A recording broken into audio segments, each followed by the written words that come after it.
Vamos lá, então. Vamos falar um pouquinho sobre a TAV com implante da prótese autoexpansível da Evolut. Ah, Como a gente conversou no começo, estava conversando com o Adriano offline no começo, a gente pode fazer essa aula bem informal, a discussão pode... Eu gostaria que vocês me perguntassem, que a gente fizesse uma interação bem importante, tá bom? Então, vamos lá. O gradiente aqui, pré. Eu queria só dizer o seguinte, eu tenho um conflito de interesse com a apresentação. No entanto, não estou recebendo nenhum tipo de compensação econômica para essa apresentação. Bom, vamos falar um pouquinho para a gente começar, né, para entender um pouco da válvula, da Core Valve, né, que foi a Core Valve, na verdade, ela começou como a que a gente chamava da Core Valve Classic, né, que é uma válvula que já desde do princípio da válvula inicial, ela já tinha algumas características que são mantidas na válvula hoje, né? Então, quais são as características interessantes e únicas da Core Valve? O fato de que ela é autoexpansível, né? Que o frame dela tem uma conformabilidade bem importante e interessante, liga metálica de nitinol, né?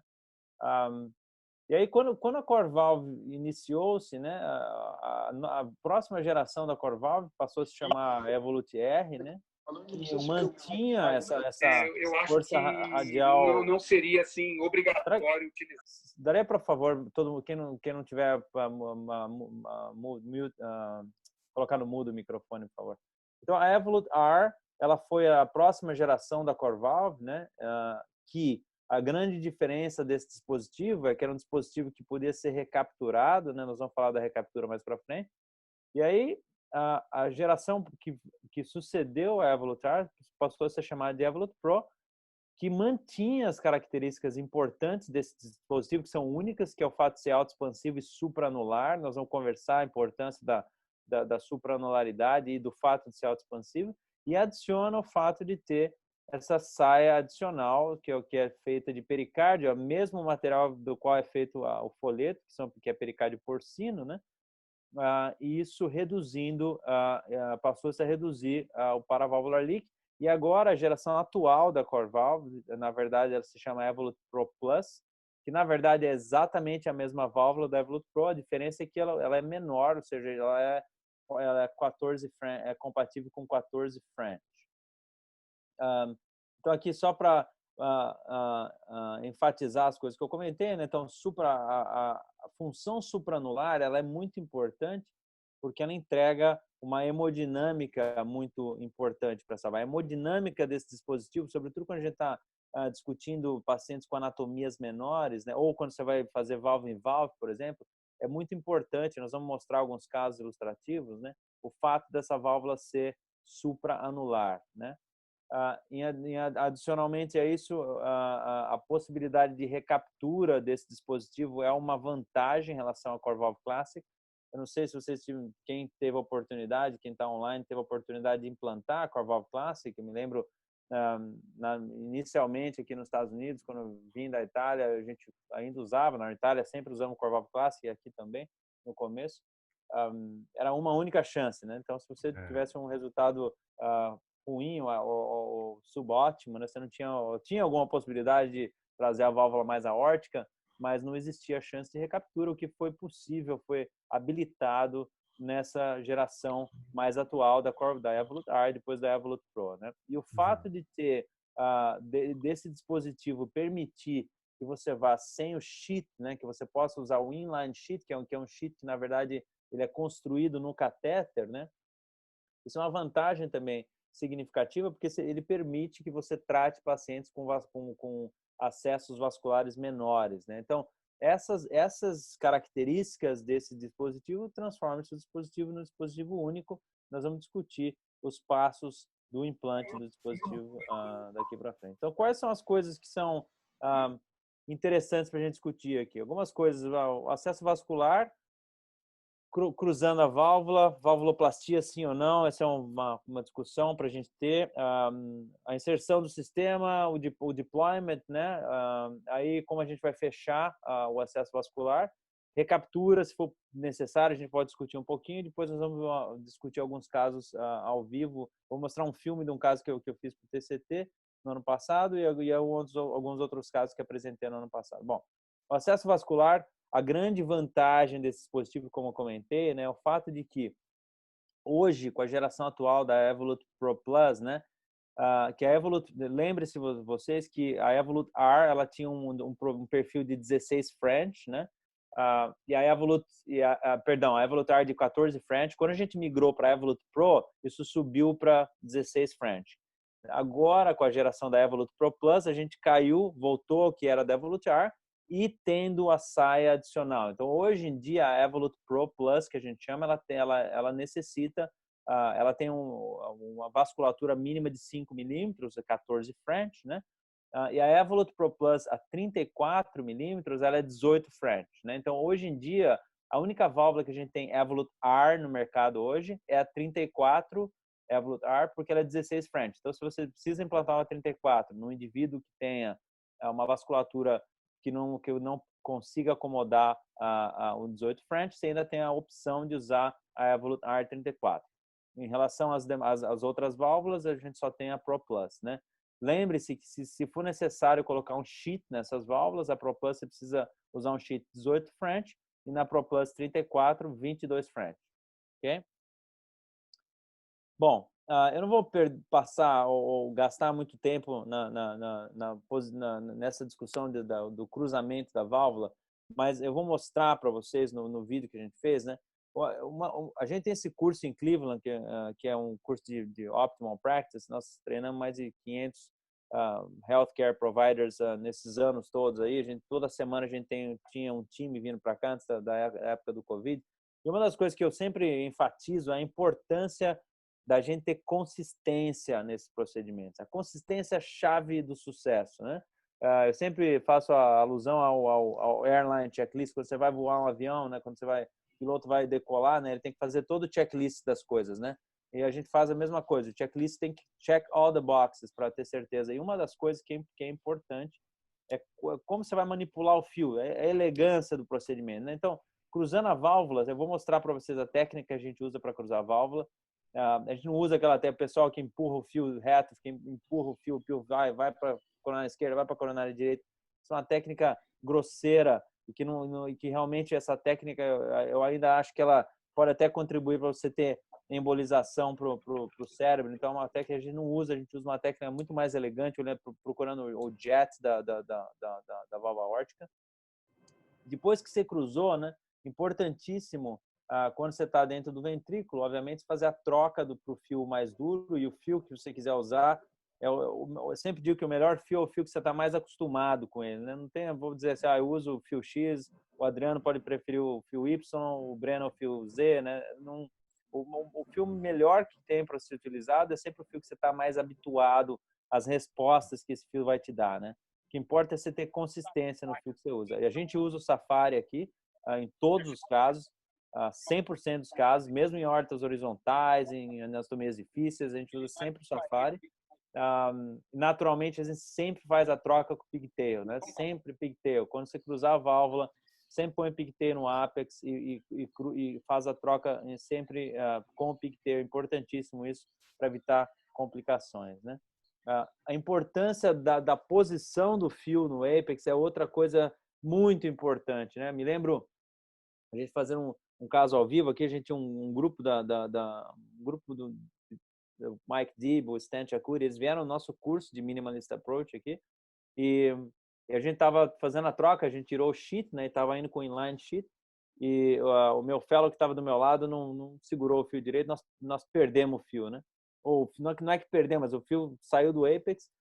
Aí tentei avançar o fio para volta do apex, o fio não voltava, né? Então, nesse sentido, quando o fio sai do apex, se você não conseguir puxar de volta, start from scratch, volta com sheet, volta com pigtail, reposiciona, porque não tomar shortcuts, tentar tomar atalhos nesse procedimento definitivamente é um big no, né? Então, volta a posicionar o fio, posiciona o fio, mantém o fio perfeitamente no apex, que isso te vai dar controle no posicionamento final e vai prevenir que você tenha complicações, que você seja, por exemplo, na válvula mitral e outros problemas. Esses fios, as pessoas têm uma falsa impressão, né, que o Safari e o Confida, eles são fios que nunca vão perfurar o ventrículo, porque eles já tem pré-shape e tal. Não, tranquilo, não perfura. Ele não perfura o ventrículo, ele corta o ventrículo, que é pior, né? Então tem que ter cuidado na manipulação desses fios. Então eu nunca poderia enfatizar mais a importância de uma manipulação delicada e elegante desses fios e manter sempre o fio no ápice do ventrículo.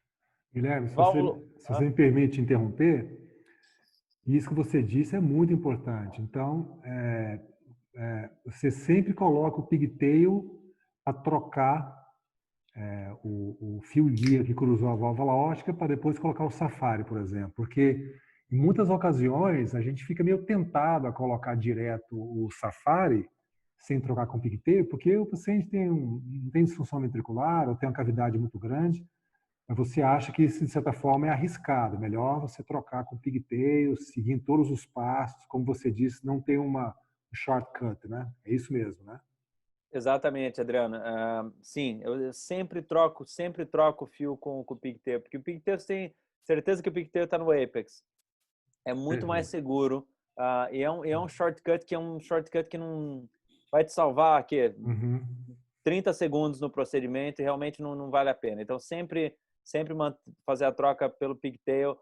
Depois que você fizer a hemodinâmica, né? Você sempre faça a hemodinâmica pré e pós, né? Como a gente faz nos nossos casos aqui todos em anestesia local, né? Então a gente faz a hemodinâmica pré e pós. Eu sempre uso o dado da hemodinâmica como um dado adicional para entender a qualidade do nosso implante, né? Então eu sempre troco, eu faço a hemodinâmica quando fiz, checo a válvula, ver se a montagem da válvula foi bem feita na fluoroscopia, e aí vou com o Safari pelo pigtail. Obrigado. Um prazer. A questão da valvuloplastia, né, do pre-BAV, essa é uma questão bem interessante a ser discutida, né, bem controversa, né? Eu sei que até tem um dado do registro brasileiro, mas o BAV, a valvuloplastia, será que ela é importante ou não é importante? Veja, se você for olhar os dados americanos, né, aqui nos Estados Unidos, em torno de 30% dos casos que são feitos pelo dado do registro do TVT, eles são pré-dilatados. Em torno de 30% a 35% ocorre pós-dilatação, né?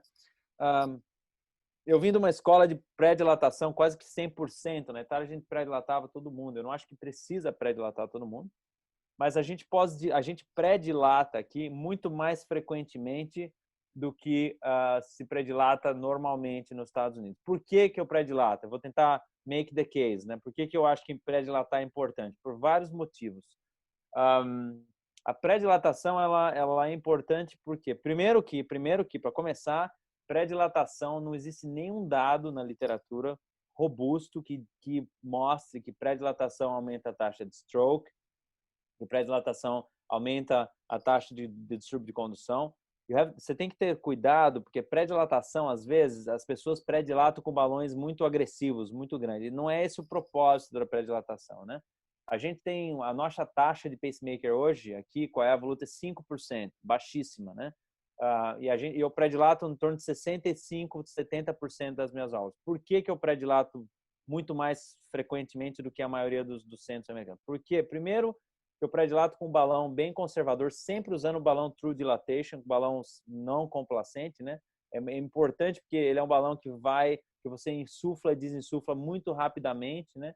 Então, mesmo em pacientes com função ventricular ruim, paciente que tem 20% de fração de ejeção, às vezes as pessoas dizem, mas você tem receio de pré-dilatar o paciente com fração de ejeção baixa? Não tenho receio nenhum, zero receio, porque esses pacientes toleram muito bem, desde que você faça uma pré-dilatação muito rápida, com 3 segundos de rapid pacing up and down. O balão True Dilatation, ele raramente vai fazer watermelon seed, então eles toleram muito bem, né? Esse é um detalhe. Outro detalhe, a gente sempre usa um balão muito conservador, né? A gente nunca usa um balão maior que 22 para pré-dilatar. Terceiro motivo, a gente implanta nossas válvulas aqui muito rasa, muito aortic, né? 0, -1 às vezes. Então, bem rasa para diminuir a chance de distúrbio de condução. Se eu precisar pós-dilatar, naturalmente eu vou pós-dilatar. Qual que é a minha taxa de pós-dilatação? Menos de 5%. Raramente. Nos Estados Unidos, eu já comentei, 30% a 35%. Então, a gente raramente pós-dilata. Quando você pré-dilata, a chance de você ter que pré-dilatar, sem dúvida, é menor, né? E tem um outro detalhe importante. Quando você vai pós-dilatar a válvula, a nossa tendência natural é ser mais agressiva, pegar um balão maior, né? E aí é que você comete o grande erro. Você usa uma válvula que é autoexpansível, que nunca vai romper o ânus, mas se você for com um balão agressivo, você vai romper o ânus. Então, o motivo pelo qual pré-dilato mais frequentemente são esses todos, né? Porque eu acho que a gente consegue reduzir a chance de pós-dilatação, reduzir a chance da válvula embolizar quando você está fazendo a pós-dilatação, porque raramente vou ter que pós-dilatar.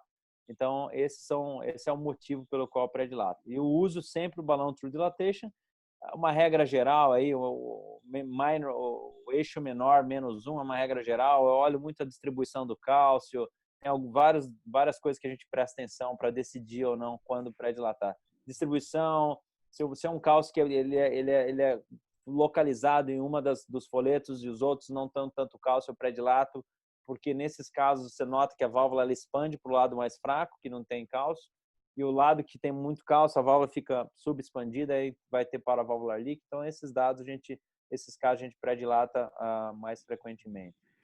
Outro detalhe também, Guilherme, se você mais uma vez permite me interromper, claro. Uma das desvantagens do balão semicomplacente, eu não diria que é o balão cristal que a gente usa muito no Brasil, mas outros balões, é o risco de ruptura, né?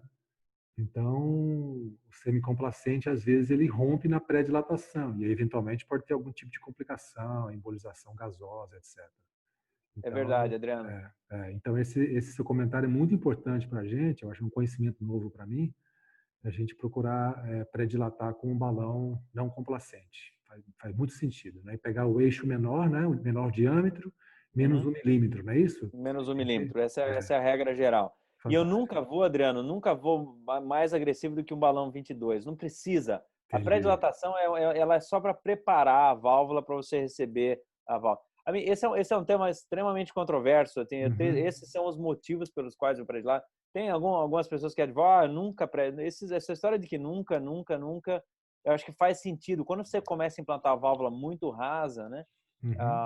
Pré-dilatar ajuda bastante que você evita ter que fazer pós-dilatação na maioria dos casos. Então é por isso que a gente pré-dilata mais frequentemente. Fantástico. Bom, então vamos só um pequeno comentário na seleção de pacientes. Obviamente, a maioria dos casos que a gente faz hoje, 98% quase são transfemorais, né? Sempre digo que o primeiro acesso é transfemoral, o segundo é transfemoral com dilatação com balão, o terceiro é transfemoral com shockwave.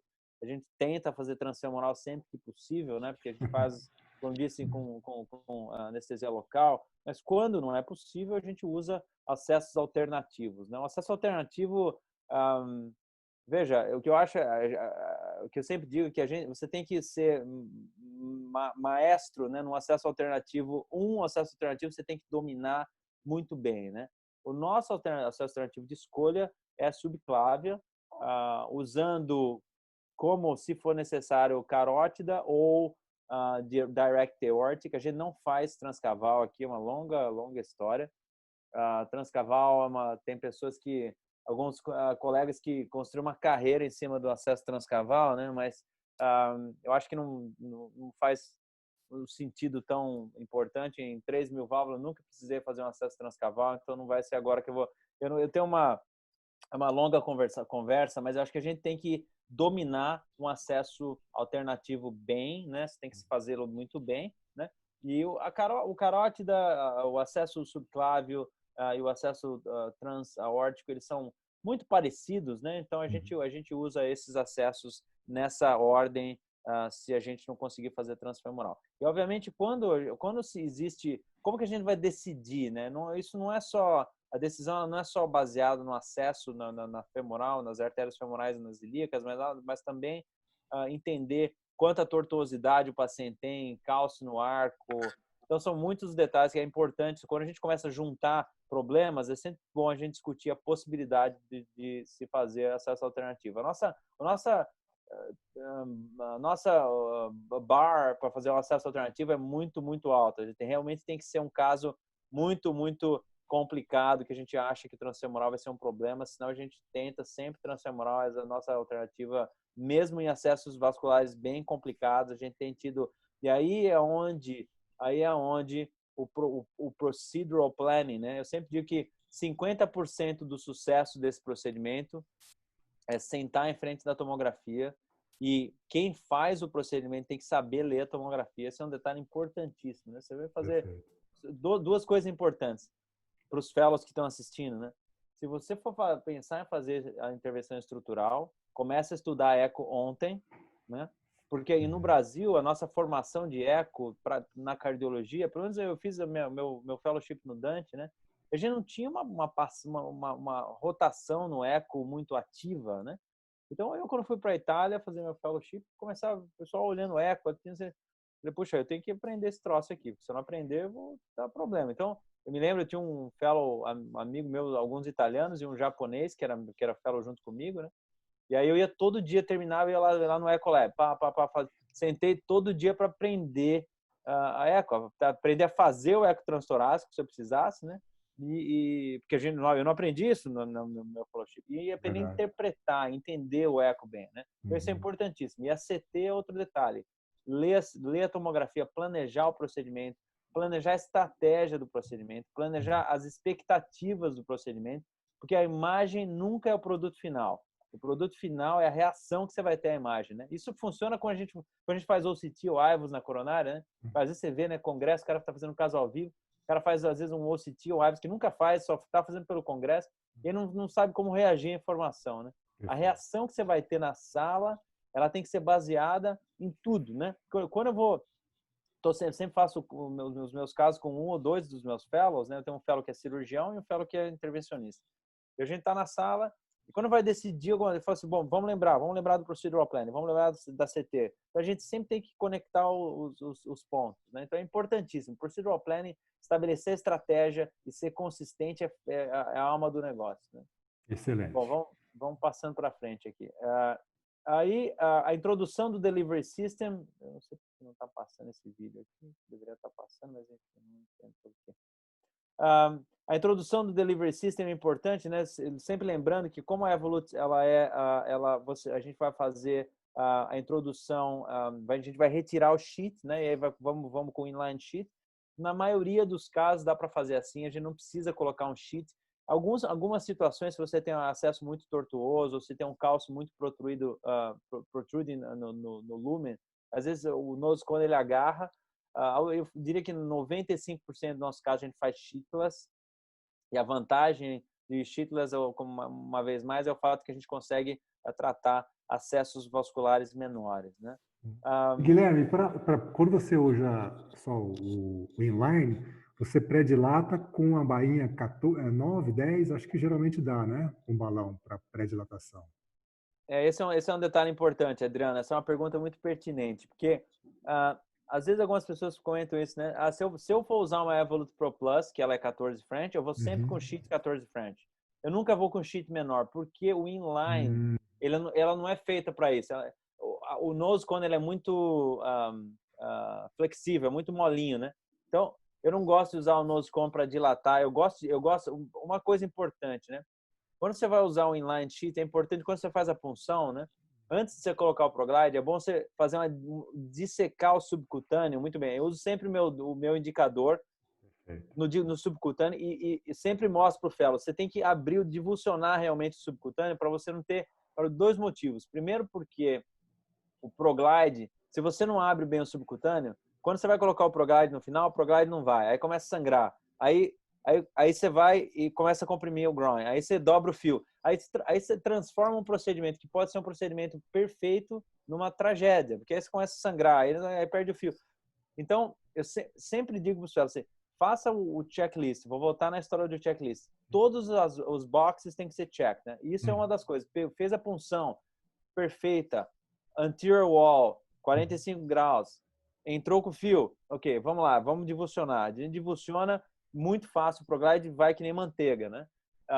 E aí, quando for com sheet, é importante sempre, se for usar a Pro Plus, 14 French. No caso da Pro que vocês têm no Brasil, 16 French. Aí tira ele vai com inline. Vai super bem. Eu sempre recomendo usar o sheet do mesmo tamanho que você for usar a válvula, né? Perfeito. Ótimo. Quando tiver entrando com o delivery system, sempre que for cruzar o arco, sempre em oblíquo anterior esquerda, por favor, né? Nunca cruzar o arco em oblíquo anterior direita.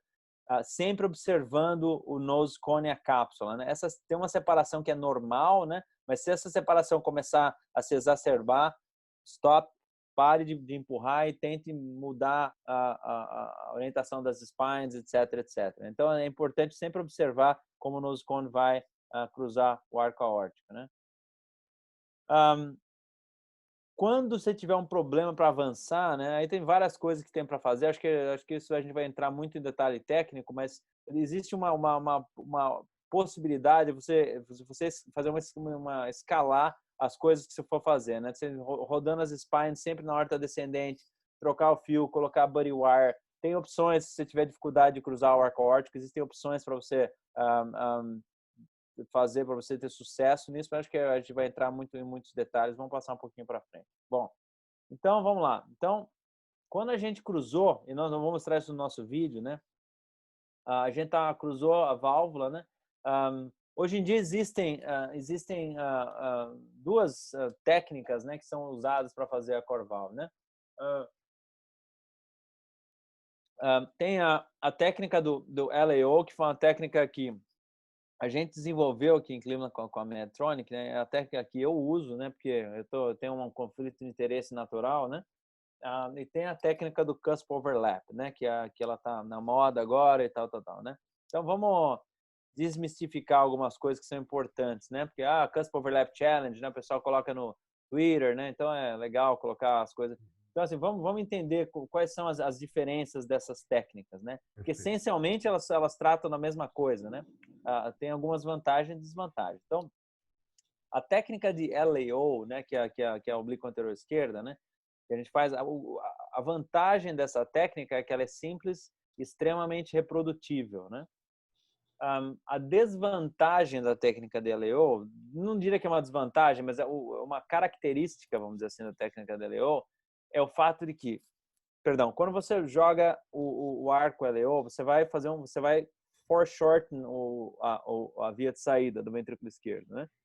Então, algumas pessoas têm dificuldade de interpretar esse foreshortening, que você encurta realmente a via de saída, obviamente, porque você está jogando LAO, e algumas pessoas têm dificuldade de interpretar esse foreshortening, e aí, o que acontece? Eu implanto minha válvula a -1, às vezes -2, 0, né?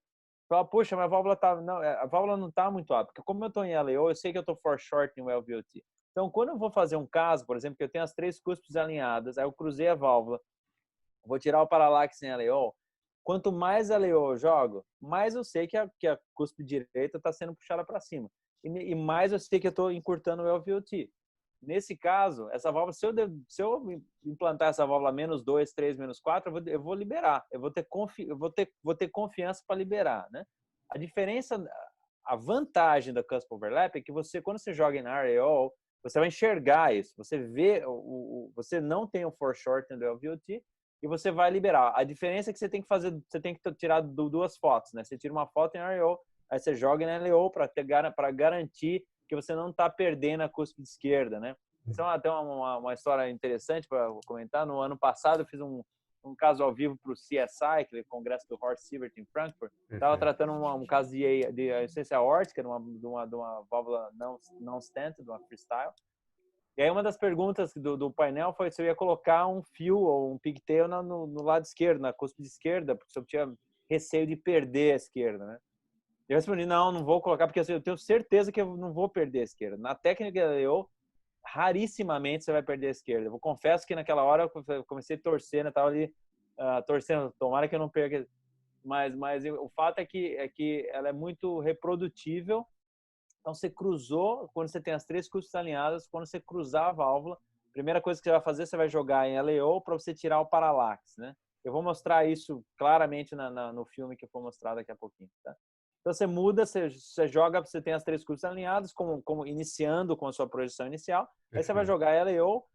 Essa história que eles dizem que no greater than 25, eu vou LAO o máximo que eu conseguir. E aí, se precisar ter uma retirada do paralaxe adicional, a gente joga um pouquinho de caudal, né? Guilherme, existe, na tomografia, você tem alguma dica, assim, de que projeção que você vai usar em oblíqua anterior esquerda? Não. Não, né? Não, na verdade, a decisão ela vai chegar quando você tirar o paralaxe. Não tem. Não tem. A tomografia, como você sabe, você pega a projeção das 3 curvas alinhadas, mas Isso. não tem como você prever quanto você vai ter que jogar de oblíqua anterior esquerda. Perfeito. Bom, então vai para a LEO. É importante ter o ajuste da velocidade do deployment, né? Você começa rápido no início. Quando a válvula começar a ser exposta, você vai mais devagar, né? E aí, aí você começa o rapid pacing, que é aí em torno de 120, 130 batimentos por minuto, né? E aí, quando você tiver o contato anular, quando você chegar próximo do point of no return, você para o rapid pacing, e aí nós vamos tirar uma foto, que vai ser a única foto que você precisa tirar. Veja, no início do procedimento, a gente não faz nenhum angiograma, 0 angiograma. O único angiograma que eu faço no procedimento é o angiograma quando nós estamos a 80%, quando nós vamos tentar entender qual que é a posição da válvula, né? Isso é importante. Não precisa tirar um angiograma inicial e não precisa tirar um angiograma final. Você consegue fazer uma TAV completa com 20 ml de contraste, né? Não precisa mais que isso. Realmente é desnecessário, né? Então, qual que é o target implant depth, né? A regra geral é de 3 a 5 milímetros, né? Como eu disse, como a gente faz técnica em LEO, eu recomendaria que o depth fosse muito mais perto de 3 do que de 5, e a gente vai mais raso que isso, né? Eu sempre tento mirar minha válvula no 0, -1, entre 1 e -1 é meu objetivo, né? Então a gente sempre tenta deixar a válvula mais ou menos nessa profundidade, né? Vou passar para frente aqui. Bom, aí para quem não está acostumado a ver, né? Então aqui você tem o pigtail no bottom da non-coronary cusp. Aqui só para deixar bem claro, né? Esse é um implante que eu consideraria muito profundo, né? Um implante que está mais ou menos a 6 milímetros, que é metade do diamante aqui, né? Mas só para vocês terem uma noção de como é feito, né? Então aqui você está, quando você vai rodando o catéter, né? Essa marca ela vai subindo, subindo, subindo, né? Até o ponto que o marker band ele chega aqui próximo aqui. E aí nós vamos fazer nesse momento, é o momento da gente tirar uma foto para entender qual que é a profundidade da nossa válvula. E é importante dizer que quando a gente está nesse ponto aqui, a válvula já está funcionante, o paciente, na maioria das vezes, ele está estável, né, com a pressão recuperada, e a gente tem tempo para decidir se nós vamos liberar ou recapturar a válvula. Tá? Importante também nessa decisão, quando a gente tira essa foto para a gente entender a profundidade da válvula, para a gente retirar o paralaxe que possa eventualmente, porque a válvula, quando você libera, né, mesmo se você tenha tirado o paralaxe do inicial, a válvula, quando ela interage com o ânulus do paciente, naturalmente ela pode ter um tilting, né? Então você precisa retirar o paralaxe mais uma vez para você tirar essa foto, senão você vai gastar o contraste sem ter uma resposta para a sua pergunta, né? Então isso é importante a gente ser detalhista, né? Quando a gente faz, porque assim, o detalhe é importante. Se você vai gastar 20 ml de contraste, um paciente com função renal ruim, então tem que ter sempre um cuidado, tira o paralaxe, toma foto e aí decide. A única informação que essa foto te dá é quão profunda a válvula está. Nunca use essa foto para dizer, comparar a válvula líquida, nada. A única informação que essa foto te dá é quão profunda está. Se você está feliz com a profundidade do implante, libera. Essa foto, algumas pessoas começam, não, mas vi para a válvula líquida nessa foto. Não. Essa foto, a única informação que ela te dá é a profundidade, mais nada. Algumas pessoas tem o comentário, perfusão na coronária. Tá. Veja, se você é um paciente que você está suspeitando, né, que o paciente tem coronárias, anatomia desfavorável, né? Quando você tirar essa foto, se você não vir perfusão na coronária, naturalmente, isso pode ser uma red flag, mas lembre-se, né, que o pigtail ele vai estar no bottom da non-coronary cusp, né? Às vezes você vai tirar foto, você não vai ver perfusão na coronária porque você não está vendo, porque o pigtail não está posicionado de uma maneira satisfatória. Então tenha cuidado na interpretação desse dado, né? E outro detalhe, não é porque você tem perfusão na coronária 80% que quando você liberar a válvula, pode ser que você tenha oclusão na coronária se a anatomia for desfavorável. Então tenha cuidado como vai interpretar essa foto, né? Guilherme, e desculpe interromper. Quando você diz que nesse momento de 80% você faz uma fotografia para avaliar o quão alto ou baixo está a válvula, a sua referência é o seio esquerdo ou você também olha para o seio direito ou não coronariano? Não, a referência é sempre o não coronariano e o esquerdo, né? O não Tá. coronariano é sempre a referência. Quando você olha, quando você faz a foto, né, Adriano, obviamente você vai prestar atenção no seu esquerdo, né? Que Uhum. em 99,9% das vezes você não vai perder, né? Você vai conseguir capturar o seu esquerdo, né? Perfeito. O seio direito, obviamente, você não vai prestar atenção nele, porque quando você jogou LEO, o seio direito você jogou ele para cima, né? Então, Uhum. com segurança você vai estar, se você está pegando o seu não coronariano e o esquerdo, com certeza você pegou o direito. Então, o direito eu nem olho para o direito, na verdade. Perfeito. E um detalhe importante é que eu estava comentando que a gente libera as nossas válvulas bem rasas, né? Isso permitiu que a gente tivesse uma redução significativa da taxa de marca-passo, né? Esse é um detalhe importante. Tudo, a história do cusp overlap e tudo isso, ela tudo começou por quê? Porque houve no low risk trial, nos dados do low risk trial, né? Em torno de 17% de taxa de marca-passo com a válvula da Medtronic, o que é realmente altíssimo, né? Então, algumas pessoas faziam o implante no cusp overlap, e aí notaram que no cusp overlap realmente a taxa de marca-passo foi baixa, né? Na nossa experiência da LEO Technique, né, veja, quando a gente mudou a nossa estratégia para fazer o implante mais alto, né, veja, a estratégia é exatamente a mesma válvula, os mesmos operadores. A única coisa, a gente mudou o nosso threshold para o implante, para a profundidade do implante. Isso derrubou a nossa taxa de marca-passo, que era mais ou menos em torno de 12% para 5% com a Evolut, né? Então, assim, realmente não tem mistério, né? Se você quiser reduzir taxa de marca-passo, você tem que ser agressivo e implantar a válvula em uma posição mais aórtica. Agora, a pergunta é, existe um preço a se pagar, né? Porque você vai implantar mais aórtica, existe uma chance maior de você ter embolização, né? Claro, né? Sempre tem um preço a se pagar. Então, o que eu sempre digo é que num centro que a gente faz 400 válvulas por ano, né? Eu posso me dar o luxo de... o meu objetivo era realmente reduzir a taxa de marca-passo. Eu tinha isso como objetivo primordial e assim fizemos, né? Existe o risco de embolização aórtica? Naturalmente vai existir um risco um pouquinho maior, né? Todo esse tempo que a gente tem feito isso, eu tive 2 casos que a válvula embolizou para a aorta, os 2 a gente conseguiu snare e colocar uma válvula e não tivemos não houve um desfecho fatal, né?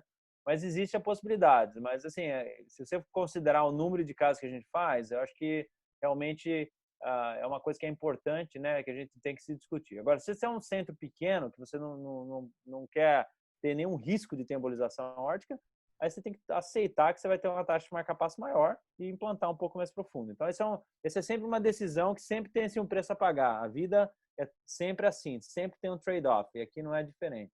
Perfeito. Bom, então para a gente preparar a liberação, eu não vou perder muito tempo nessa foto, eu vou mostrar o vídeo para mostrar exatamente como a gente faz a liberação quando você implanta a válvula bem alta, tá? Lembrando-se que quando você for trazer o sistema de volta para a aorta, né, eu não deixo fio no ventrículo, eu sempre tiro o fio totalmente, eu não deixo nenhum fio no ventrículo no final do procedimento. Mas é importante a gente ter cuidado com o nose cone, porque o nose cone ele pode agarrar aqui embaixo na válvula e pode agarrar na posição mais aórtica da válvula. Então tem que ter cuidado, porque o nose cone pode puxar a válvula aórtica. Um dos casos que a gente teve de embolização aqui, eu estava fazendo um caso, né? E o meu colega que estava junto comigo puxou o delivery system. A gente já tinha liberado a válvula, foi tudo bem. O nose cone agarrou em cima e puxou a válvula, embolizou para a aorta. Então tem que ter muito cuidado nessa liberação final. É importante prestar bastante atenção nisso. Aí a recaptura, sempre quando trouxe a válvula para fora do ventrículo, na válvula não, o delivery system para fora do ventrículo, desce para a aorta descendente e faz a recaptura no segmento mais reto possível da aorta descendente, sempre prestando atenção sempre vai existir uma separação pequena entre o nosocone e a cápsula, que é isso que vocês estão vendo aqui, né, na foto. Isso é normal, né? Quando você não existe separação, o nosocone está over recapture. Na verdade, o que isso provoca é que você vai ter na hora que você for tirar o dispositivo de dentro do paciente, você vai fazer um buraco maior na artéria do paciente. Esse é o detalhe importante para se prestar atenção. Bom, fechamento vascular, né? Obviamente, a maioria dos casos a gente faz com Proglide. Não sei se vocês têm no Brasil o Manta. Eu particularmente, a gente não usa o Manta aqui de rotina por vários motivos, né? Porque eu acho que ele tem uma utilidade, mas não uso de rotina, primeiro porque ele é caro, segundo porque ele não permite que você faça um rewire, né? Como o Proglide permite. Então, o Manta, você tentou uma vez, se não funcionar, aí você chora, né? Porque aí você tem que comprimir manual, ou você tem que ir com balão, né? Contralateral, e aí tem que fazer milagre, né? Mas o Manta, eu não acho que é o dispositivo que não vai se tornar, não é meu workhorse. O motivo principal é que você não pode rewire. Acho que para alguns casos de situações que você tem uma artéria muito calcificada, ele pode ser útil, mas para TAV, acho que ele é útil para outras coisas, para de canulação de ECMO, para Impella, ele pode ser útil, mas para TAV eu não acho que não incorporei o Manta como nosso dispositivo de rotina. Não, acho que tem muitos o custo e a impossibilidade de se rewire, acho que é o motivo principal. Bom, então só para a gente avaliar, né? Como que a gente avalia o resultado do nosso procedimento no final, né? Duas coisas. Como a gente faz o nosso procedimento sempre com anestesia local, né? By default, sempre, todos os pacientes com anestesia local, quando for transfemoral, eu uso duas coisas. O eco transtorácico, a gente sempre tem um técnico do eco na sala, né? E hemodinâmica. Eu não tiro uma foto, não faço ortograma em 99% dos pacientes. Eu só faço ortograma se existir uma discrepância entre o eco transtorácico e a hemodinâmica. Ou seja, eco transtorácico não mostrou nenhum paraválvular líquido mínimo. Na hemodinâmica, a PD2 do ventrículo esquerdo subiu significativamente depois do procedimento. Tem alguma coisa errada, we're not connecting the dots. Então, aí nós vamos lá e vamos fazer um ortograma. Mas, na maioria dos pacientes, é totalmente desnecessário. Por quê? Porque você não vai reagir àquela informação. Se você não vai reagir, não faça. Você vai gastar contraste e não vai te adicionar valor algum no procedimento. Então, não faça ortograma de rotina. Guilherme, uma perguntinha. Geralmente, a gente se concentra muito pela ortografia ou pelo ecocardiograma no líquido paravalvar, né? Mas em que condições que você acha que a gente tem que prestar atenção no gradiente transvalvar, utilizando a Evolute R, Evolute Pro, Pro Plus, etc. A gente não dá muita bola para o gradiente, né? Isso é verdade. Sim, veja, Adriano, é importante, sempre usando a Evolute, eu sempre espero que o meu gradiente, sempre a minha expectativa é que nós vamos ter single digit gradients, né? Assim, com a Evolute, mesmo em pacientes com anatomia pequena, a maioria dos pacientes você consegue terminar o procedimento com gradientes menores que 10, né? Então, assim, esse é um número mágico, né? Essa é a minha expectativa, né? Obviamente, se a gente está lidando com válvula em válvula, ou paciente com válvula bicúspide, né? Essa é uma história um pouquinho diferente, mas a expectativa do meu gradiente é de você ter um gradiente de dígito único, né? Essa seria a minha expectativa, né? Sempre eu presto atenção nisso, naturalmente, isso é um bom ponto que você fez. Mas essa é a expectativa que eu tenho, sempre prestando atenção no gradiente do eco e no gradiente invasivo.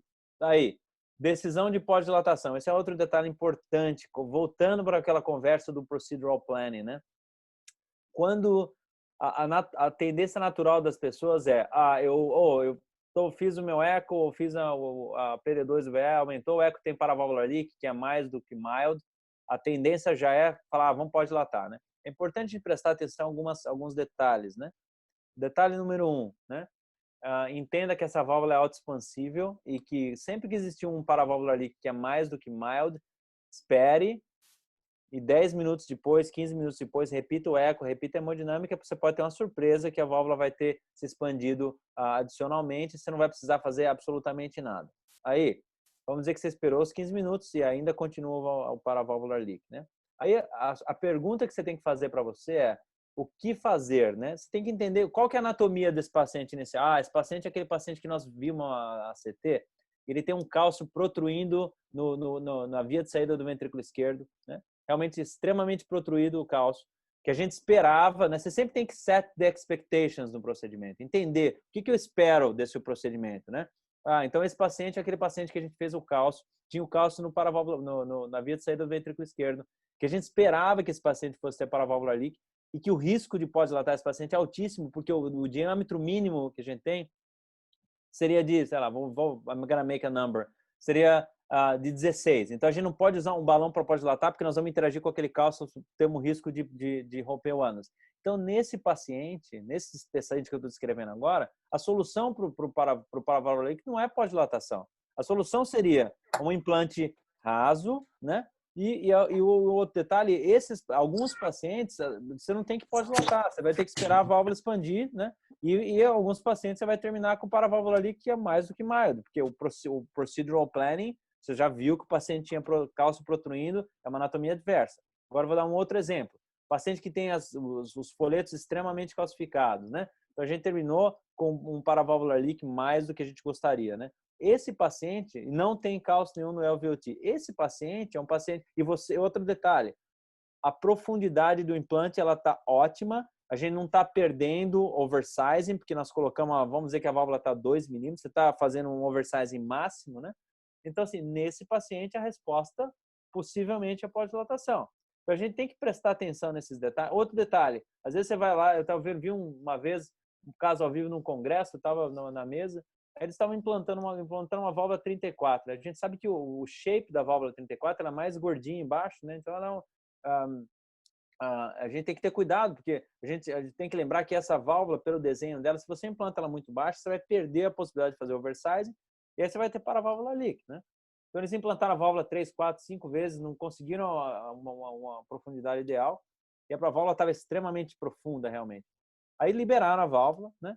E aí, claro que vão ter paraválvula leak, que era mais do que moderado, inclusive, né? E aí começa pós-dilatação, aí pós-dilata, aí começa a sequência de reações equivocadas, né? Porque é isso que leva à complicação, né? A culpa não é da válvula, a culpa é do operador que fez um serviço ruim, né? Inicialmente na liberação, né? E aí começa a pegar balão, pós-dilata, balão grande, e aí isso vai romper o ânus, né, do paciente, né? Eu me lembro que esse caso teve um desfecho não favorável, né? No final das contas, porque as pessoas começam a ter reações equivocadas. Então, é importante. Liberei minha válvula, implantei bem. Ok, check the box, né? Aí, fiz o eco, fiz a hemodinâmica, não estou satisfeito. Agora, vamos voltar no procedural planning. Por que esse paciente tem paraválvula leak? Então, isso é importante, essa discussão é importante. O time, quando você entra na sala, você tem que estar com todos os detalhes do paciente na sua cabeça. Você tem que analisar todos os casos, sentar o time inteiro, rever a tomografia, rever o eco, rever o angiograma. Tudo tem que estar na cabeça. Eu não poderia enfatizar mais a importância do planning, porque as reações que você vai ter na sala vão sempre ser baseadas no procedural planning. Perfeito. Então vamos lá, eu vou vascular closure. O recapture, eu só queria enfatizar a importância do fato de você poder recapturar essa válvula, né? É importante poder recapturar, mas esse é um mecanismo que tem que ser utilizado de maneira inteligente, né? O recapture. O recapture nunca deve ser cosmético, ele deve ser um recapture que tem que ser meaningful, tem que fazer sentido, né? Então, assim, a gente pode discutir os motivos, né? Se a válvula estiver muito profunda ou muito rasa, né? Mas dando um exemplo, né? Você tem um paciente que tem um marca-passo definitivo já, paciente que tem uma função ventricular ruim, por exemplo, né? E um paciente que eu estou fazendo um oversizing significativo com a válvula, se eu implantar minha válvula 4, 5, 6, 7 milímetros, eu vou liberar. Para que eu vou fazer um recap? Não, esse paciente é um paciente jovem que eu estou fazendo não muito oversizing. Paciente que eu não quero que ele tenha marca-passo de jeito nenhum, porque ele é jovem, o marca-passo vai impactar o long-term outcome. Esse é um paciente que se eu liberar a válvula 3 ou 4, possivelmente eu vou recapturar para liberar 0 ou 1, porque eu quero nenhuma chance. Não é que eu não quero marca-passo, eu não quero um left bundle nesse paciente, né? Então, é importante você entender, quando você vai fazer um recapture, entender por que eu vou recapturar essa válvula. Pensa, né? E sempre que você recapturar, pense um outro detalhe importante. Você tem que pensar assim, eu recapturei porque a válvula ou ela estava muito profunda ou estava muito aórtica, né? O que eu vou fazer diferente nessa próxima tentativa de liberação para ter sucesso? Porque se você repetir, eu vejo as pessoas, né? Quando eles vão implantar, implanta, aí não ficou bom, vou recapturar. Recaptura, aí vai lá, volta e faz a mesma coisa. O que vai acontecer? Falhar outra vez, né? Então, você sempre tem que pensar. Hoje eu fiz 3 válvulas, uma delas, a segunda válvula, o caso que a gente fez no meio, estava com o meu fellow, né? Aí ele estava implantando, bum, a válvula pulou para a aorta, né? Aí vamos lá, vamos recapturar. Recapturamos, pulou, não que quando a gente tinha liberado, no momento que a gente estava quase 80%, a válvula embolizou para a aorta, recapturamos. Eu falei para ele, agora o que você vai fazer diferente? Tem que fazer alguma coisa diferente, porque senão você vai ter problema outra vez, né? A gente discute isso. Vamos pace numa frequência mais alta, vamos tirar um pouco a tensão do fio. Nós temos que entender o que pode ser feito diferente para que você tenha sucesso da próxima vez, né? Eu não vou gastar muito tempo aqui. O Recapture, a gente acabou de publicar no Jack Intervention esse dado do TVT, não é do TVT, mas esse dado dos estudos da Medtronic, na verdade, né? Mostrando a segurança do Recapture. Então, ela é um procedimento que é seguro, mas é importante a gente prestar atenção. Um detalhe importante: quando você tem um paciente com função ventricular ruim, não brinque muito com o Recapture. Quando você vai, você recaptura, aí volta. Esses pacientes, eles toleram muito mal isso. É muito importante a gente prestar atenção nisso. Esses pacientes, eles não estão representados nessa publicação, né? Então, paciente com função ventricular ruim, eu respeito extremamente. Por quê? Porque quando você recaptura, se a válvula está muito profunda, o que acontece? O paciente vai ter insuficiência aórtica aguda, né? E esses pacientes, eles não toleram bem. Aí você oclui a via de saída. Essa oclusão mais insuficiência aórtica, esses pacientes, eles toleram muito, muito, muito mal isso. Então, tem que ter muito, muito respeito e cuidado quando está lidando com pacientes assim, porque o Recapture, ele pode ser um problema. Então, use o Recapture de maneira inteligente e não cosmética. Essa é a mensagem final aqui. Bom, deixa eu falar um pouquinho rapidamente, acho que é uma coisa importante, né? Sobre o jeito que a gente implanta, né? Porque o tema da aula é como eu faço, né? Então, como a gente faz, né? Então, no início, a gente fazia, claro, os nossos procedimentos no Hybrid OR, né? A gente começou a fazer a TAV no Cath Lab com Conscious Sedation em 2014, né? E aí a gente transicionou rapidamente para não ter nenhum membro da anestesia com a gente, né? A gente não tem ninguém do anesthesia team, né? Basicamente, sou eu e meus fellows, né? E temos um cirurgião, que a gente tem o pessoal da cirurgia é bem ativo aqui, então eles escrevem a maioria das vezes com a gente.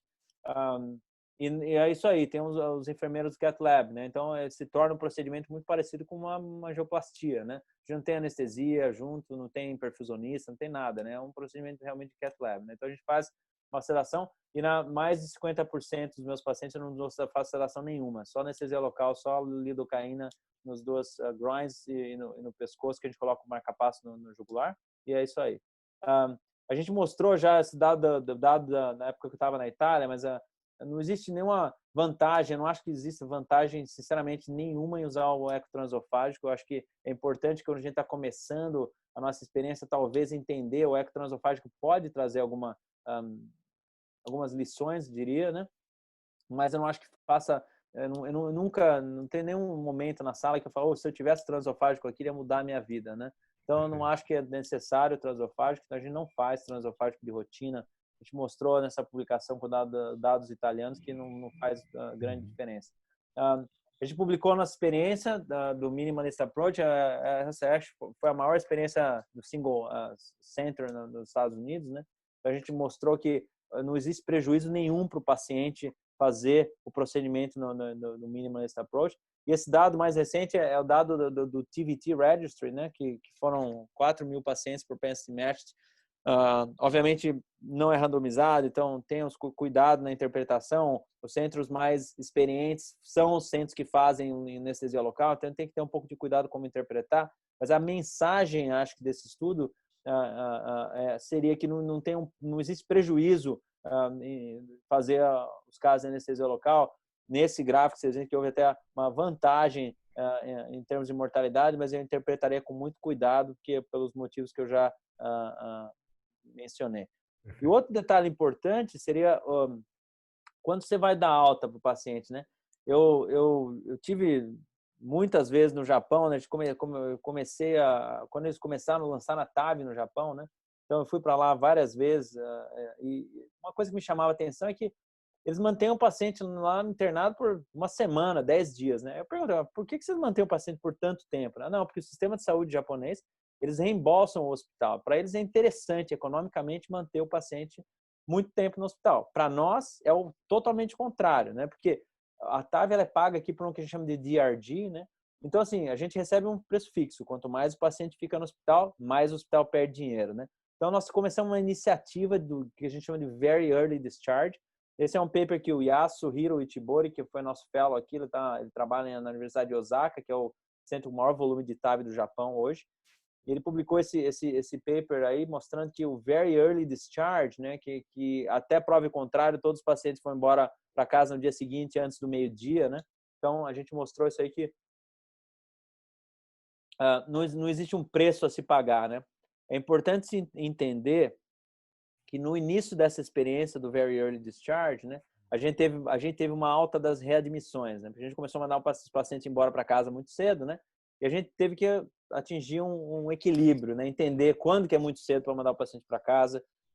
Então, agora a gente obteve, depois de um tempo, de um período inicial, a gente hoje já está num período estável, a gente entende quando que a gente tem que manter um paciente por tempo mais prolongado ou não. Mas até que se prove o contrário, o paciente deve ir embora para casa no dia seguinte, antes do meio-dia. Essa é a ideia. Outro detalhe interessante, né? Eu coloquei esse slide aqui, esse foi um Late Break Clinical Science que eu apresentei no TVT esse ano, para mostrar, por causa da hemodinâmica, a gente comentou da supranularidade, né? Esse paper não está publicado, ainda está em review no JACC, mas esse é um detalhe importante, né? Veja, esse é um dado do TVT, né? De mais de 5.000 pacientes, né? De valve em valve, né? Com a Evolut, com a CoreValve. Interessante ver que o gradiente pós procedimento, né? Mesmo considerando que são valve em valve, teve várias válvulas aqui que são válvulas cirúrgicas pequenas, né? A gente teve gradientes que falam na casa do low teens, né? Então, o que o Adriano fez a pergunta da expectativa do gradiente, sempre que eu faço um caso que não tem patient prosthesis mismatch, eu espero, mesmo em valve, se você implantar a válvula bem implantada, né? E aí o número mágico para o valve em valve é em torno de 5 milímetros, né? Tem aí o paper que o Matheus Simonato publicou, a gente foi parte do paper, do número mágico da Evolut, quando que você começa a aumentar sobremaneira o gradiente, né? Porque você tem que capitalizar no fato de que ela é supranular. Então, se você implantar uma válvula muito profunda, você perde a supranularidade, né? Mas esse detalhe é importante, o gradiente realmente low teens para valve em valve faz bastante sentido, né? E agora nós vamos apresentar no TCT esse ano. Esse é um outro detalhe da Evolut, né? Vai ser a maior série de TAVR in TAVR, né? Vai ser quase 300 pacientes, o dado do TVT, que vai ser bem interessante, com gradiente, feasibility também do valve in valve com a Evolut para TAVR in TAVR, que é um tema muito em voga, né? Um hot topic agora no momento, né? Então, nós vamos apresentar no TCT. Infelizmente, eu não posso mostrar os dados ainda, porque não está para ser apresentado, mas a gente vai ter, acho que, resultados muito interessantes com a Evolut no TAVR em TAVR. Guilherme, posso fazer uma pergunta? Claro. Você fez um comentário muito importante. Você disse que quando a gente implanta essa prótese muito profunda, ela deixa de ser supranular e passa a ser intranular, é isso? Exatamente. E você acha que isso tem algum prejuízo no aumento do gradiente transvalvar? Por que você acha que tem algum prejuízo? Porque o balão expansivo ela entra no lar também, né? Isso, exatamente, Adriano. Veja, ela entra lá. Você veja, quando você vê os gradientes, tem o paper da Becky Han, né, que publicaram no JACC Imaging, né, que mostrando a diferença, né, da hemodinâmica desses dispositivos, né? Sobretudo quando você está lidando com dispositivos menores, né, com anatomias menores, você vê que a Evolut ela tem uma vantagem significativa comparado em termos de gradiente, né, comparado com a Sapien, né? Quando esse tem aquela tabela clássica do paper da Beck, né, que mostra que a Evolut realmente a hemodinâmica desse dispositivo pelo fato de ser supraanular, ela é melhor do que a hemodinâmica da SAPIEN. Quando você começa a lidar com anatomias maiores, né, sabe, a 29 versus a 34, 29 SAPIEN versus a 34, não tem tanta diferença. Então, quando você lida com anatomias menores, a supranularidade ela faz diferença, né? Definitivamente. Nesse paper que eu citei do Matheus, que acho que ele publicou no Circulation Intervention, ele mostra até in vitro, né? Que realmente os gradientes eles são melhores com a Evolut naturalmente, né? Porque isso é supranular. Claro, quando você junta, né? Todo os folhetos, aquele material intranular, o gradiente vai ser maior. Quando você desconecta a válvula funcionante do ânulus, como é o caso da Evolut, né? Porque vai ser supranular, o gradiente vai ser melhor, né? E eu tenho uma hipótese que vai além. Eu acho que e esses dados que foram apresentados e que a gente tem até hoje, né, são dados de repouso, né, são eco de repouso. Eu acho que quando você tiver esforço, quando você fizer esforço, né, exertion, eu acho que o resultado da válvula supranular vai ser ainda melhor, né? Então nós estamos conduzindo um estudo agora aqui com ressonância de exercício pós-TAVR, que eu tenho, a minha hipótese é que na Evolut, comparado com a SAPIEN, quando você está lidando com anatomias menores, a performance desse dispositivo vai ser melhor ainda, né? Então, isso é uma coisa que nós vamos ver ainda, nós estamos conduzindo o estudo agora, more to come, mas eu acho que tem boa chance de ter um resultado bem interessante. Eu vou mostrar rapidamente esse vídeo aqui. Adriano, se eu estiver passando muito tempo, me avisa, tá? Não, nós estamos adorando, rapaz, isso aqui. Estamos adorando, vai em frente. Vou mandar esse vídeo rapidinho aqui, tá? Eu vou tentar deixar sem som. Vocês já estão vendo minha mão mexendo ali no vídeo e tal. Então, veja, esse é o Tony, que era meu fellow do Canadá. Ele foi embora agora. Nós temos uma scrub tech, uma enfermeira junto comigo aqui. Então, o Cristian Baeza, que é o cirurgião que trabalha comigo, está escondido no meio. Eu vou deixar sem som para eu narrar. Então, vamos lá. Então, esse vídeo a gente fez para o TCT. Eu vou mostrar. Esse é como a gente cruza a válvula, né? Não sei se deu para ver bem, mas eu cruzo a válvula sempre procurando o jato, né? Sempre procuro onde está o jato da. Veja o jato ali, ó, você notou o jato? Perfeito. O fio vai cruzar muito fácil. Então, a gente não fica empurrando o fio, que o fio vai para o left main, vai para a coronária direita. Então, cruzamento. Sempre importante prestar atenção nesse fio, que o fio perfura o ventrículo, né? A gente cruza a válvula, o nosso catheter workhorse é o AR1, a gente não usa AL, a maioria das pessoas usa o AR porque eu gosto mais, acho que ele manipula melhor no ventrículo, então é o fio que é o workhorse, né? Então, cruzando a válvula, nós vamos fazer, depois que a gente cruzou, a gente vai colocar o pigtail, como eu comentei, né? E vamos fazer a hemodinâmica de pré-procedimento, né? Eu vou passar mais rápido aqui, porque esse vídeo é longo, senão nós vamos alongar muito aqui. Então, vamos lá, fazendo hemodinâmica. E lá, a paciente realmente tem estenose aórtica, não estou tratando. Passando para frente, a gente está checando a posição da válvula. E o pessoal da Medtronic ali, já colocamos um Safari no ventrículo, né? E aí nós vamos tirar o sheath, né? Eu quero só ilustrar a técnica dele. Esse caso aqui, vocês estão vendo que a gente colocou marca-passo pela veia femoral, não é rotina. Essa paciente ela tinha um port que ela fazia quimioterapia, então ela tinha um port aqui, por isso que a gente colocou pela veia femoral. Mas normalmente eu faço pela veia jugular, porque se tiver que manter o marca-passo provisório até o dia seguinte, em algumas situações, o paciente pode se mexer, pode andar, eu não gosto de deixar o marca-passo na perna. Então, cruzamos, né? Então nós vamos entrar com a válvula agora. Eu vou passar para frente aqui. Então vamos lá. Então tiramos o dispositivo, né? O 14 French, aí fomos com a válvula sheatless. Sempre quando você for entrar com a válvula sheatless, é importante você observar, ver o fio no ventrículo e ver o nosocone navegando para baixo, né? Sempre importante para evitar que o nosocone dobre ou que você tenha separação com a cápsula.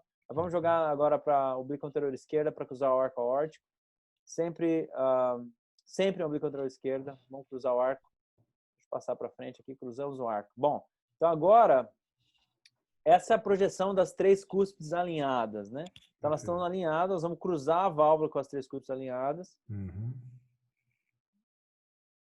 Cruzou. Quando o pigtail já deu aquela mexida, você vê que o pigtail está tangled, vou tirar o pigtail, descer para puxar para a horta descendente e empurrar de novo para o pigtail ficar livre para manipular, né? Esses são detalhes importantes, né? Às vezes você vê as pessoas se complicam. Então, esses detalhes você tem que ter finesse, né? Todos esses detalhes são importantes no procedimento. Então, o pigtail tirou, não está mais tangled, a gente pode mobilizar. E agora eu vou jogar LAO. Olha o que acontece quando a gente vai LAO. Tiro o parallax. Pronto, agora o parallax já foi, né? Já era o parallax, é uma linha reta, e agora nós estamos prontos para começar o deployment, né? Tiramos o parallax, vamos começar o deployment, vamos repetir aí. E nesse momento, quando a gente está mais ou menos zero, eu começo o deployment quando a gente está praticamente zero. Deixa eu passar um pouquinho mais para frente aqui. O deployment é um deployment sempre muito lento, né? A gente tem que ser lento. Veja que a gente usa 2 operadores. Eu não gosto de usar 3 operadores para fazer deployment. São 2 operadores, um primeiro operador e o segundo operador que está controlando girar, né, o dispositivo e o fio, né? Eu sempre digo que as pessoas, o primeiro operador, quem controla o deployment desse dispositivo realmente é o segundo operador, né? O segundo operador é que ele tem a capacidade que ele vai determinar o speed, né, e vai determinar a manipulação do fio. É claro que tem que existir uma sincronia entre os dois, porque senão um vai fazer, o primeiro operador vai puxar, o outro vai empurrar, então tem que ter uma sincronia, mas o segundo operador, ele realmente ele mantém um controle, vocês vejam, esse é um tempo real, veja como é lento o deployment, né? Até esse ponto a gente não tirou nenhuma foto, a gente só está tirando um pouquinho de contraste para ter certeza que o pigtail não mexeu. Nós vamos começar a fazer o rapid pacing, rapid não, mas a 130, né? Então vamos começar, eu vou empurrar o fio porque eu achei que a válvula está muito profunda aí, vou empurrar o fio para trazer a válvula mais aórtica. Então empurra o fio, quando você empurra o fio a válvula sobe para a aorta, né? E aí nesse momento a gente vai mais rápido, né? Porque a pressão arterial está baixa e aí vamos parar. Bom, paramos, pressão recupera. Aí nós vamos tirar fotos, lembrando de tirar o parallax, né? Debaixo da válvula se for preciso, vamos tirar foto. E aí tirar uma foto. Aí, estamos lá. Então vamos lá, a gente está a mais ou menos 1 milímetro, né, da profundidade. E lembra que nós somos LAO, então esse 1 milímetro na verdade é mais que 1 milímetro. Aí estamos satisfeitos, né? A única informação que essa foto te dá é a profundidade. Vocês notam que eu tirei o fio do ventrículo, né? Não tem fio nenhum no ventrículo, o fio nosocônico sozinho, porque você tira a tensão do sistema puxando o fio. Então, eu não deixo nenhum fio no ventrículo, zero. Puxa dentro do nosocone. Importante não tirar o fio para cima dessa área aqui, porque ela é muito molinha, então tem que deixar o fio bem dentro do nosocone. Perfeito. Esse é E um veja, detalhe importante, né, Guilherme? Muito importante, muito. E aí, aqui, ó, o primeiro operador ele faz uma tensão, um pouquinho de tensão para frente, né? E aqui eu estou liberando, essa é a velocidade real de deployment. Vocês veem como é bem lento. Por que é importante liberar lento assim? Porque você tira a tensão do sistema progressivamente, permite que a válvula vá expandindo, ela agarra no cálcio, né? Evita embolizar, porque realmente a válvula está bem shallow, né? Então, se você não tiver esse cuidado, você vai começar a ter embolização uma atrás da outra, né? Então, se você for liberar a válvula rasa, você tem que respeitar esses passos, né? Se você não respeitar, você vai ter válvula pulando para a horta o tempo inteiro, né? Então, essa é realmente a velocidade, esse vídeo não está editado, né? É a velocidade real do deployment. Eu deixo a válvula expandir devagarzinho, aí liberou, aí puxa o nosocone sem nenhum fio no ventrículo, não precisa deixar fio no ventrículo, não adiciona valor nenhum no procedimento. Se você precisar, pode dilatar.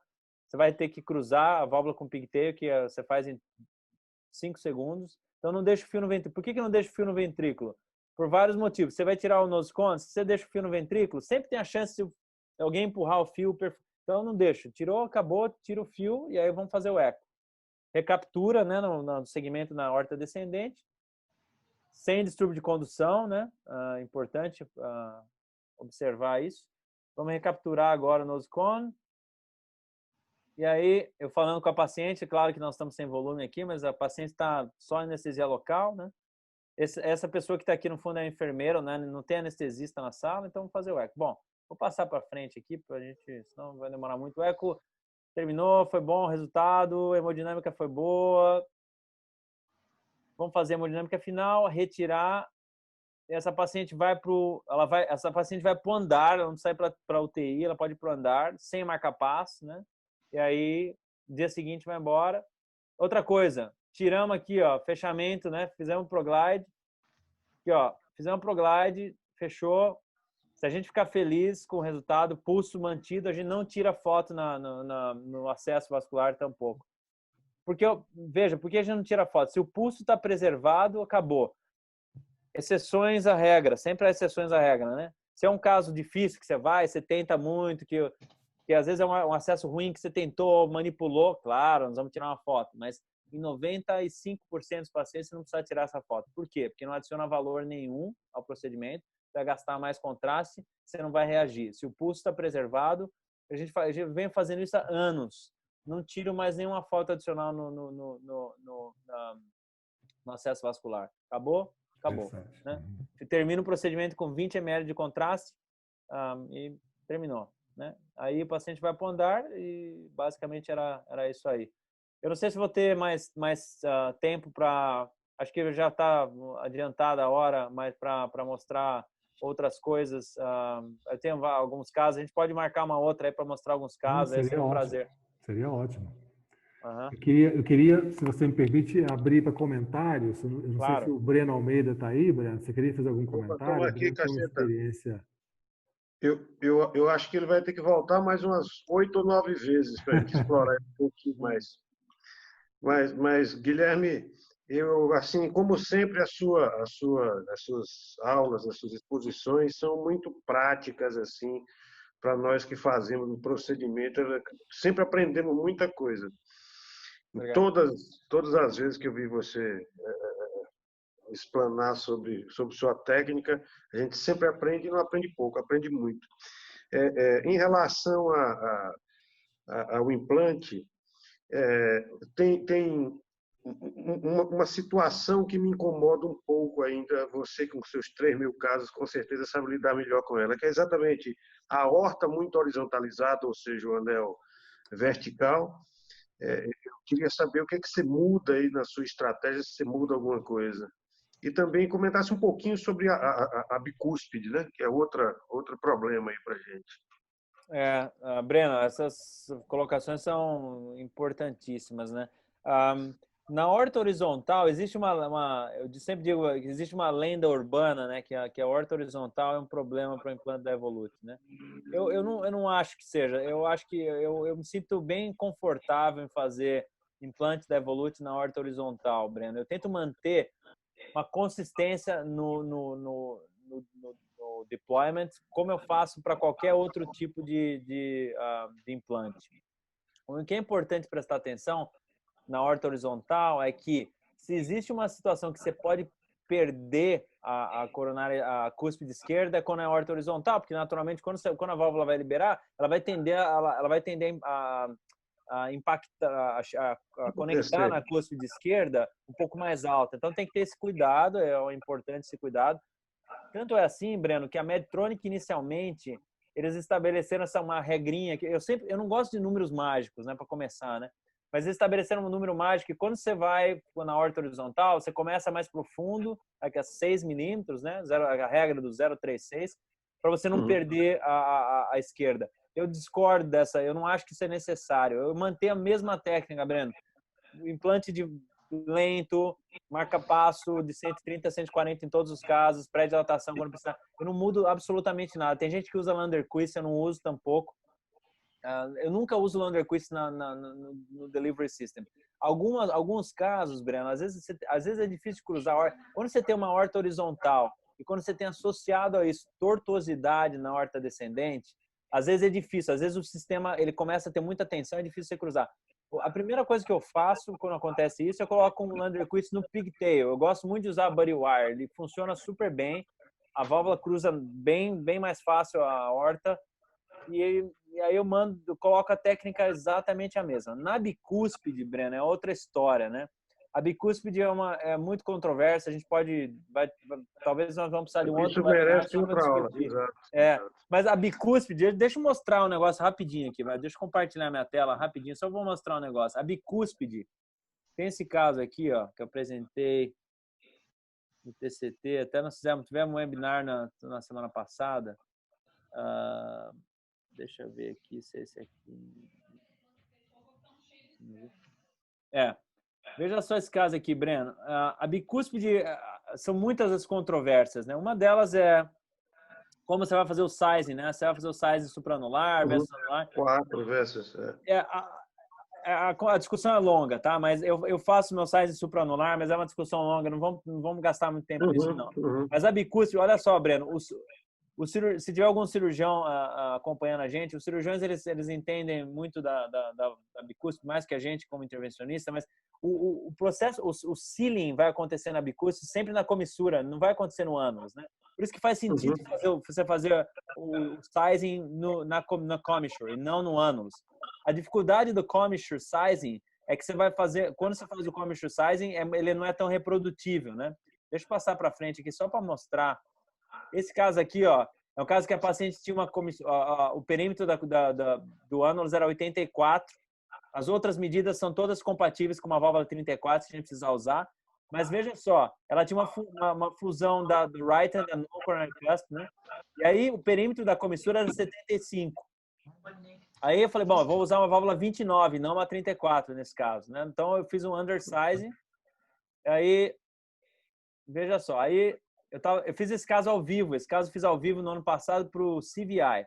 Aí quando eu fiz esse caso ao vivo aqui, ó, eu pré-dilatei naturalmente. Aí essa foi o implante. Olha só aqui, ó. Aí então, vamos lá. Bom. Olha o pigtail onde é que tá, onde tá a válvula, né? Nós estamos aqui, ó, menos o quê? Você pode make up a number, né? Menos 10, não, menos 8, sei lá. Aí quando me perguntaram, né? E aí eu perguntei para o painel, o que eu faço agora? Recapture ou deploy? Aí 100% do painel falou, não, recapture, porque a válvula está muito alta, tal. Mas olha essa foto, vou mostrar outra vez, olha só essa foto. Tem um detalhe nessa foto aqui, que a hora que eu vi esse detalhe, eu falei, não, quando todo mundo tava falando, né? Ah, não, recapture, tal. Eu tava quietinho, né? E olha só essa foto de novo. Na comissura parece que está bem, né? Não, tá bem outra coisa. Não tem nenhum paravalvular leak. Eu acabei de falar antes, né? Que eu nunca olho paravalvular leak nessa foto. Mas se você não tem paravalvular leak, se você tiver paravalvular leak, não quer dizer nada. Mas se você não tem paravalvular leak nessa foto, we made it, né? Aí eu falei, bom, essa válvula tá alta, mas por quê? Porque nós estamos fazendo o sealing na commissure, né? Que é o princípio da bicúspide, né? Aí eu liberei a válvula, né? E aí o eco não tinha paravalvular leak nenhum, né? Então, e aí assim, outro detalhe interessante, né? Você vê como a válvula tem o formato dela tá meio oval, né? Eu não pós-dilatei porque o gradiente foi bom, acho que era um gradiente de 7, se eu não me engano. Vamos ver aqui. Mas não tinha nenhum paravalvular leak. O gradiente de... Quanto tá na frente aqui? De 7. O gradiente médio de 7, né? Então, só um detalhe da bicúspide aí. Então, o que eu faço de diferente, Breno? Na bicúspide, o que eu sempre tento fazer um implante bem raso. Hoje eu fiz uma bicúspide com a 34. Implantamos a 0, menos 1, até menos 1, menos 2, menos 3, menos 4. Realmente, não, a bicúspide, essa é a... E sempre eu faço o sizing pela commissure. Essas são as coisas diferentes que eu faço. E sempre pré-dilatar, obviamente. Ótimo, Guilherme. Excelente. Obrigado. O Leonardo está aí, Guimarães? Se você quiser fazer algum comentário, Léo. Estou aqui sim, André. Léo. Não, na verdade, a aula do Atizani, eu já tinha visto outras aulas suas, Atizani. Realmente, você mantém sempre a excelência na aula, né? Então, parabéns para a aula, realmente bem prática. Eu, como Breno, eu ia te perguntar também sobre a bicúspide, mas outra dúvida que eu tenho é como que você maneja o paciente no very early discharge, o paciente que faz qualquer distúrbio de condução, principalmente bloqueio de ramo esquerdo, né? Esse paciente você deixa pelo menos 24 horas o marca-passo, ou você deixa menos tempo, mantém esse paciente 48 horas? Como que você conduz esse paciente no seu centro com a Evolute implantada alta? Como você... Léo, essa é uma pergunta muito, muito importante, né? Como você sabe, eu vou te dar uma resposta do que a gente faz, mas você sabe que acho que a gente precisa entender, todo mundo, né? A comunidade científica precisa entender um pouco melhor como manejar esse paciente, porque sempre vão existir flaws no nosso esquema, na nossa rotina, né? Como que nós fazemos? A gente estabeleceu, nós temos bem antes de sair esse artigo do Jack que eles publicaram aí, como a rotina do manejo do marca-passo provisório, né? Para resumir bem, né? Para todo paciente que tem bloqueio de ramo direito prévio, eu sempre deixo o marca-passo até o dia seguinte. Mesmo que não tenha nenhum distúrbio de condução na sala, se tiver bloqueio de ramo de direito prévio, o marca-passo fica até o dia seguinte de manhã, tá? Por isso que eu sempre coloco o marca-passo jugular, sempre, porque permite que o paciente mobilize e tal. Sente, sem problema nenhum. Se o paciente tem um bloqueio de ramo esquerdo novo, né, eu mantenho o marca-passo quando sai de sala, a gente reavalia o paciente. Quem conduz os nossos pacientes é o nosso serviço. Eu tenho essa entidade que chama Nurse Practitioner aqui no aqui. Os Nurse Practitioners é que conduzem o nosso paciente. Então, eles reavaliam. Se o QRS fica estreito novamente, a gente tira o marca-passo até o dia seguinte de manhã. E aí, se não houve nenhum distúrbio de condução durante a noite, a gente retira o marca-passo no dia seguinte. Aí, como que a gente manda alguns pacientes com monitor para casa, monitor que é live feed, né, que a gente recebe um alerta se existir algum bloqueio, né? Quais são os pacientes que a gente manda com live feed? O paciente que tem um QRS, que é um bloqueio de ramo esquerdo QRS acima de 160, que é um número mágico, aí que a gente tem algum dado na literatura não muito robusto, mas enfim, esse é o dado. Ou um paciente que tenha bloqueio de ramo esquerdo combinado com first degree AV block. Quando existe essa associação, a gente tira o marca-passo no dia seguinte e manda o paciente para casa com o monitor. Esses monitores de live feed, eles permitiram que a gente pudesse mandar esses pacientes de alta para casa mais rapidamente, né? Porque senão a gente, vamos manter mais um dia, mais 12 horas, tal. Então, hoje eu tenho confiança de mandar um paciente para casa seguindo esse esquema mais ou menos. Tem falha nesse sistema? Sim, é claro que falha, né? Eu não sei se é falha, mas veja bem, outro dia eu fiz um caso que não foi nem uma Evolut, foi uma Sapien. Um paciente que tinha um bloqueio de ramo direito prévio, fiz uma Sapien, plantão uma Sapien lá, 95,5. Nenhum distúrbio de condução no hospital, zero. Nenhum distúrbio de condução. Mas o cara tinha um bloqueio de ramo direito prévio. Na verdade, ele não fez nenhum distúrbio de condução na sala. Ele teve na UTI um bloqueio, um BAVT aí bem transitório quando estava dormindo, mas voltou normal. Dia seguinte o cara estava bem, tiramos o marca-passo, mandamos para casa com o monitor. Aí o monitor apitou, nós tivemos um alerta do monitor, o paciente fez um BAVT em casa, tivemos que trazer de volta. Isso não é uma falha no sistema, né? Porque o sistema funcionou, ele mostrou que tem um BAVT, né? Mas enfim, hoje eu me sinto confiante para mandar esses pacientes para casa com o monitor outra coisa que é importante, Léo, é você entender como foi seu implante, né? Implantei essa válvula, por algum motivo a válvula ficou deep, sei lá, né? Ou esse é um paciente que eu vou ter um pouco mais cuidado, né? Um paciente que eu vou, esse cara, talvez, se você está em cima do muro, é um paciente que possivelmente eu deixaria um dia mais, mas manda com o monitor sempre. Então tem essas variáveis aí que a gente considera, né? Mas como você sabe, Léo, ainda a gente tem que entender um pouco mais. Acho que a gente tem que refinar a nossa compreensão um pouco nessa área. Tizane, assim, infelizmente a gente vai ter que encerrar essa sessão, por 1h30, e assim, eu preciso agradecer muito o seu tempo, o seu conhecimento. Foi uma aula assim brilhante. Eu queria te parabenizar mais uma vez pela sua carreira, né? E pelo todo o sucesso que você tem feito nos Estados Unidos. Então, nós, como brasileiros, a gente tem muito orgulho de ter um representante na América com capacitação fantástica, com experiência maravilhosa com TAV. E, mais importantemente, a sua humildade em poder ensinar nós, brasileiros, né, que a gente tem muito menos experiência do que você, nesse procedimento de TAV no Brasil, então, para a nova geração de intervencionistas. Então, eu queria te parabenizar mais uma vez pela excelente aula. Eu aprendi bastante e também pelo seu tempo, pela sua dedicação para esse procedimento. E esperamos realmente que a gente possa ter um repeteco aí no futuro para a gente poder aprender ainda mais e ter a honra de tê-lo novamente nessa nossa reunião de hemodinâmica aqui da Escola Paulista de Medicina. Obrigado, Leonel. É um prazer, realmente um prazer. Vou deixar uma mensagem só final para os fellows aí que estão assistindo, né? Que é sempre importante, né? Uma coisa interessante, quando eu terminei o fellowship, fui trabalhar, né?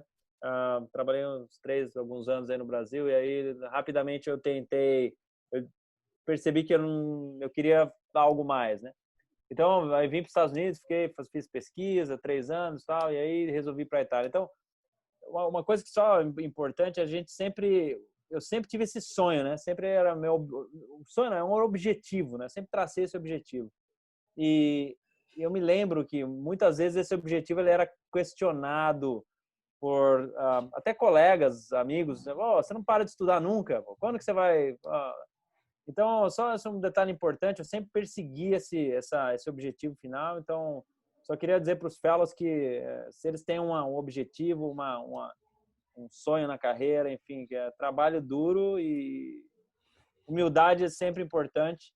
E sempre você tem que sempre aprender, né? Sempre quando eu vou dar uma aula, fazer proctor, viagem para lá e para cá, sempre às vezes eu tô lá, né? Tô lá como ou proctor ou ensinando, tal, mas eu tô quietinho lá, só tô observando, eu tô aprendendo, na verdade, com muita gente, né? Então eu tento criar eu sempre tentei aprender, tive tantos mentores na minha vida, começando na vida da hemodinâmica, né? No Dante, depois aqui nos Estados Unidos, na Itália, sempre tentei agarrar tudo que era bom, um pouquinho das coisas boas de cada um para criar o meu estilo próprio, enfim, né? Então eu só tenho a agradecer a oportunidade.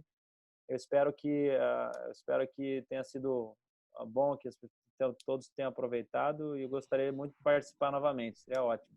Não, foi excepcional. A gente que agradece a sua gentileza. Obrigado. Muito obrigado pelas suas palavras para os nossos residentes aqui, tá bom? Obrigado a vocês. E a gente está com um problema agora, porque o sarrafo está muito alto agora para as próximas aulas. Então... não. Tá bom, obrigado pela gentileza, Adriano, obrigado pelo convite, obrigado pela interação, Breno, Léo, obrigado, eu agradeço sinceramente, e um abraço para todo mundo, boa noite. Muito obrigado. Obrigado a todos pela participação. Boa noite. Tchau. Obrigado.